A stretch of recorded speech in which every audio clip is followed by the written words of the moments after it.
let's have a quick recap. Can you remember what we talked about the source, the resistance, and the current? We talked about that we could source is something like you could use a battery or a socket. Resistance is something which stops current from flowing through. Tries to stop, yeah. Resisted, Yep. yeah. Current is something that signifies the flow of electricity through something.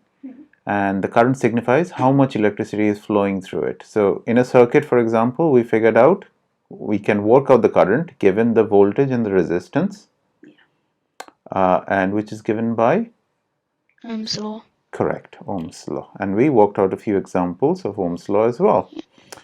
Okay, so today let's go back and look at the same thing, but practical. So we have gone through the house, right, and we have got all the different types of batteries that we could find, and we are going to look at these batteries and see how they work as sources. You have been using batteries since you were very young for all the toys and stuff. So when you do a battery replacement, what do you do? How do you figure out which battery to use where?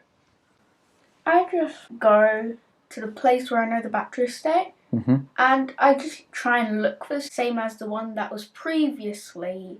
Okay. In So you match what Yes, you're trying to replace. Okay. So when you match, what do you match?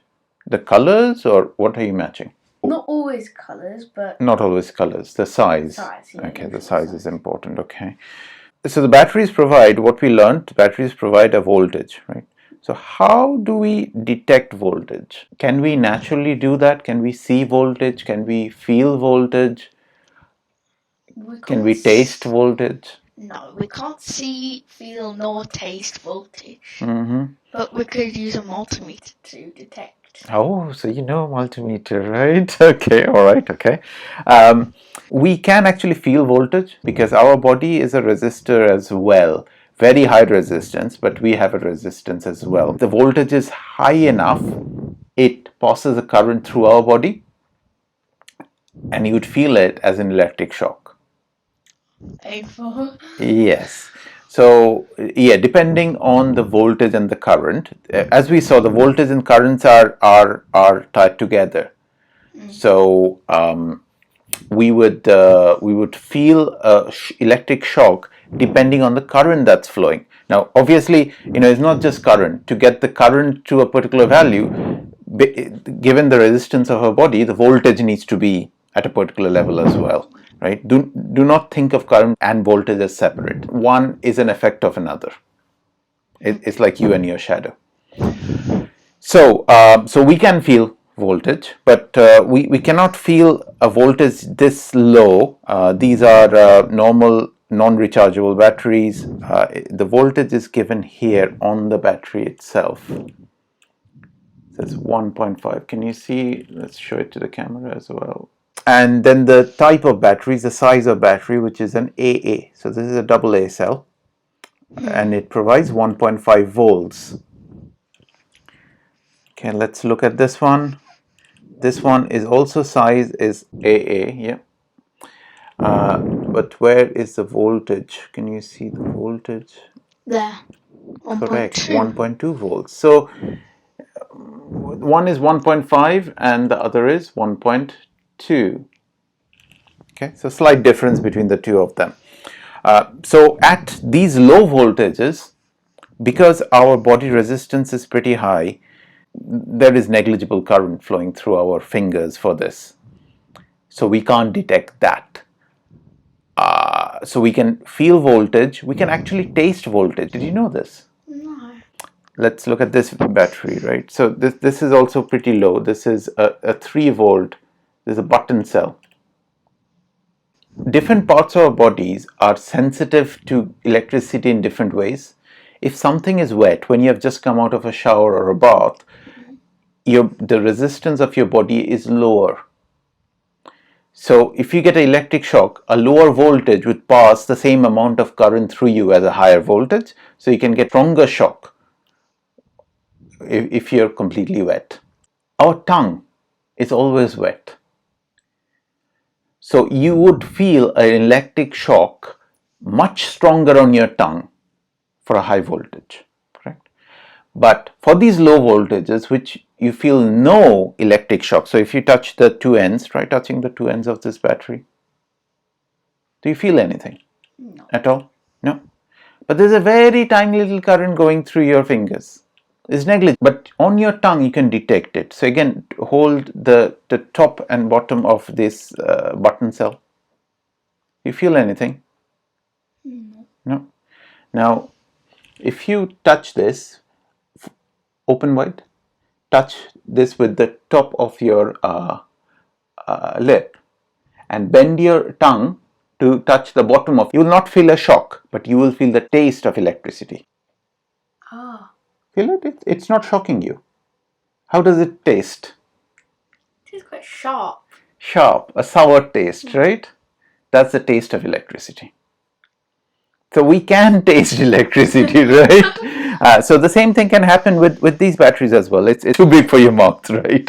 But you can definitely do it. So you can taste electricity. But obviously you can do it with you should do it with very low voltages. It's best to use a meter, right? Because even if we can taste, the intensity of the taste tells you the voltage, but it's very hard to judge exactly how it is. So just like we use a measuring tape to measure distances, we use a meter to measure voltage, resistance, and current. Okay. Yeah. So we'll look at a couple of different types of meters today. So this is a very basic, cheap meter. It's a multimeter. It's called multi because it measures multiple things. Okay. If it measures only voltages, it will be a voltmeter. Measured only currents, it will be an ammeter because it measures ampere. In here, you can see this is called a non-auto ranging, and we'll see an auto ranging one in a bit. So in here you'd see some marks. V is for voltage. So between these two marks, these two green marks,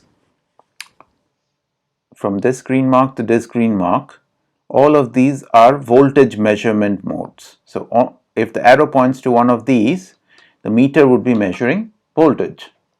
Okay. So what are these? So why do we have 5? Why not just one?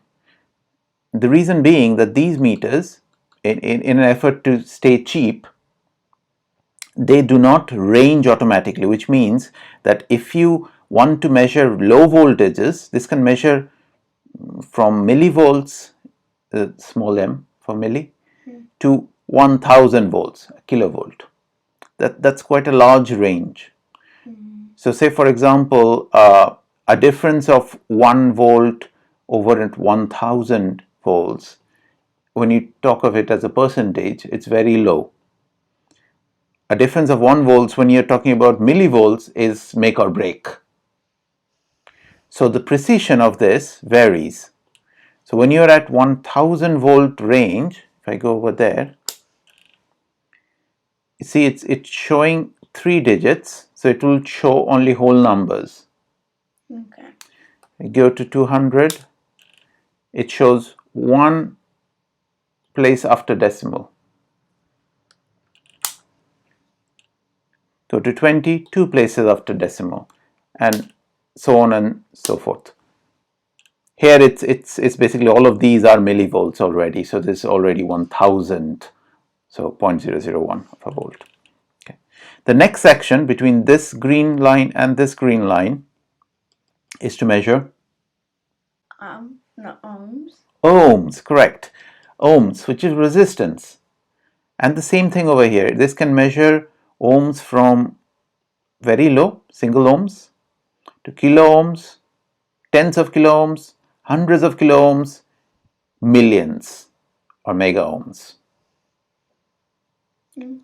We will skip over these two for the moment. We'll come back to those later on down the line.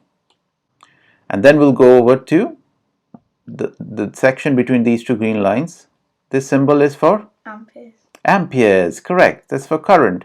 So it can measure from microamps, hundreds of microamps, to milliamps, tens of milliamps, hundreds of milliamps, to amps.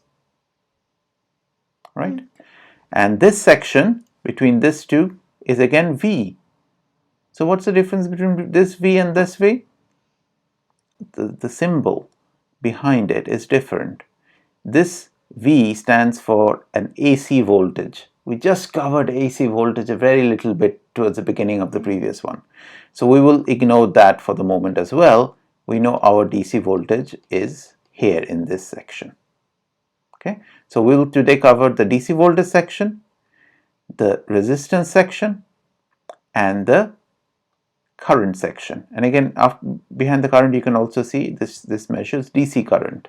It's the same symbol that you have. It doesn't have the squiggly line for AC current. Right?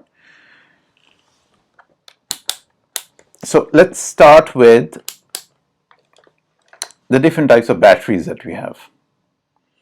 So obviously this battery claims to be 1.2 volts, this claims to be 1.5 volts. Let's just measure and see if they are correct. So let's think so how do we measure volts? We will go into this section, correct? But which one of these sections? We have got 5 options. Which one should I go to? Any ideas at all? Maybe the 2. Absolutely right, yes, maybe the 2, because this tells you the maximum value that you can measure in that section. We cannot, and you should go to the lowest one, which is above what you're trying to measure. So if we are trying to measure, we know it's around 1.2 volts, we can't go to 200 millivolts. It will be off scale. We can go to 2, it will be within scale. We can also go to any one of these 4. It will still measure it. But the most accuracy we will have is in the range which is just above it. So 2 is the perfect. So do you want to turn that to 2?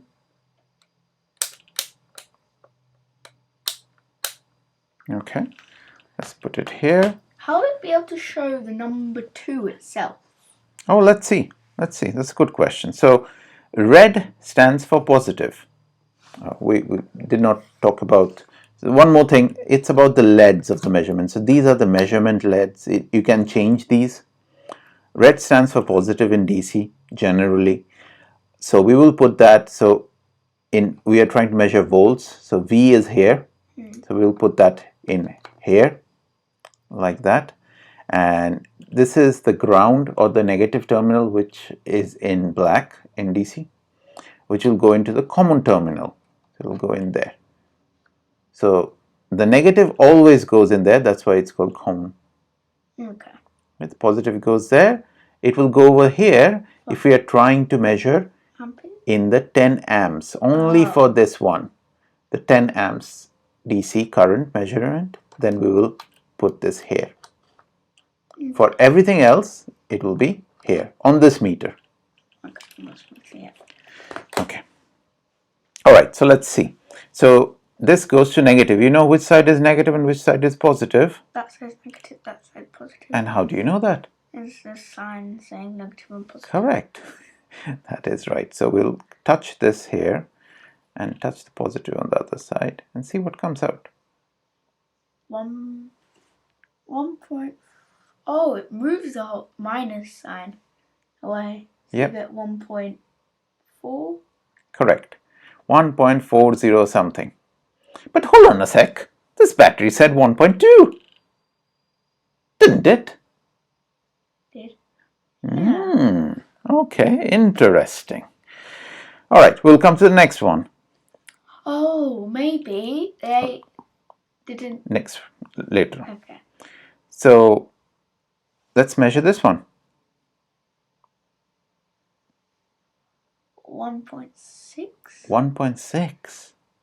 But didn't it say 1.5? Yeah, it said 1.5 here. I wonder what's going on. Let's check. This one said 3 volts.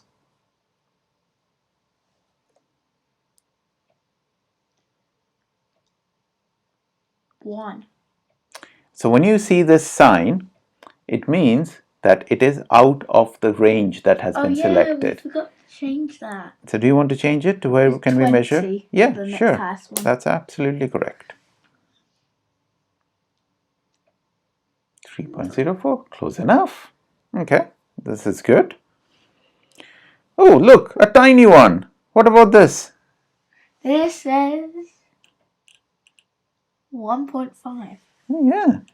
So we are seeing here that the battery voltage, it's 1.38, slightly lower. Yeah, 1.4. So we are seeing the battery voltage does not correspond to battery size. We've got this tiny little battery producing 3 volts. We've got this humongous batteries compared to this producing 1.5. 1.4-ish, yeah. Half. Strange, isn't it? Okay, let's keep on going.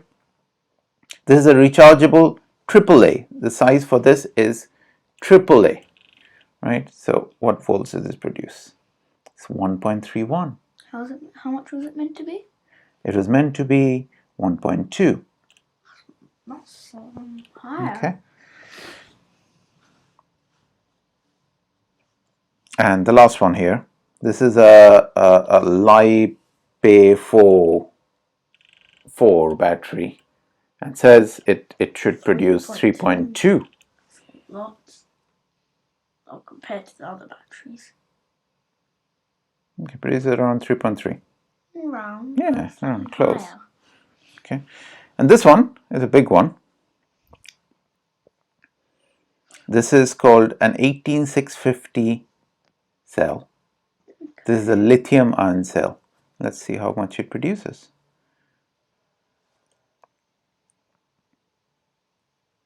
It can't be producing 0. Hold on. Yes. 4.1. 4.1 volts. How much was it meant to? Around 4.2. Okay. So what we saw was that based on what was written on the batteries, these two batteries should have produced 1.2 volts, even though they're different size. These two should have produced 1.5 volts, even they are again different size. This should have produced 3 volts, which is more than double of these, and it actually produces more than double of these. This is 3.3, which is sort of equal to this, and this is 4.1, Right, much higher. much higher, right? So what we found out today was that battery size does not correlate to battery voltage. Okay, battery voltage is a property of the type of batteries. As you can see, these two are the same type of battery. So if you check what it says over here, so these type of cells are nickel metal hydride cells, NiMH cells. These type of cells are alkaline cells. Both of these are alkaline cells. This is a CR cell. The 2025 is got nothing to do with the voltage, but everything to do with the size of the battery. Oh, okay. So there will be a 2032, there will be 2025s, 2023s. So that's got to do with the size. But all of those batteries will produce around about the 3 volt mark. This is, as we said, it's a LiPe4 battery. And this is a lithium battery, lithium ion battery. So the voltage the battery produces depends on the type of chemistry that's going on within the cell to produce the voltage. We'll come to that much later on. But size has got to do with something. So we saw that the voltages produced by these batteries were around the voltage that was on the batteries, written on the batteries. Around. Sometimes it was a bit more, sometimes a bit less. So what happens is that batteries are not a perfect supply. So batteries will not keep a constant voltage throughout their charge. So think of an alkaline cell. When it's absolutely full, it will have a voltage slightly higher than 1.5. Now, as the battery runs down, the voltage will go down slightly. Oh, okay. Same case in nickel metal hydride batteries as well. Now, depending on the chemistry of the battery, same in every type, the way the voltage runs down, so if it's 1.5 at the very beginning, right, this is full charge, and say this is empty, you'd possibly have something like this going on. Now it keeps on going down until empty. Correct. So what the manufacturers are doing is they're doing some kind of an average voltage. So for most of the time between full and empty, it will stay above this voltage. Okay, but it's very important. So we'll add some pictures in the video here of different types. This is available for all these types, so you can consult this. The batteries can be tailored to the product in use. And that is why what you do is absolutely correct, which is when you're replacing a battery, you try and find out and match the type of battery that you're trying to replace. All right. The one thing that will happen is these two batteries, even though their curves would be absolutely similar because they have the same chemistry going on, the time it will take from full to empty will be more in case of a bigger battery. Okay. Because that can supply the power for longer, and this will be for a shorter period of time. So for the same chemistry, you will try to put the biggest possible battery that you can, but obviously at the cost of volume, weight, everything of that sort. Okay, so those are batteries. Any questions about batteries before we move on to the next one? No, nothing yet. No. Okay.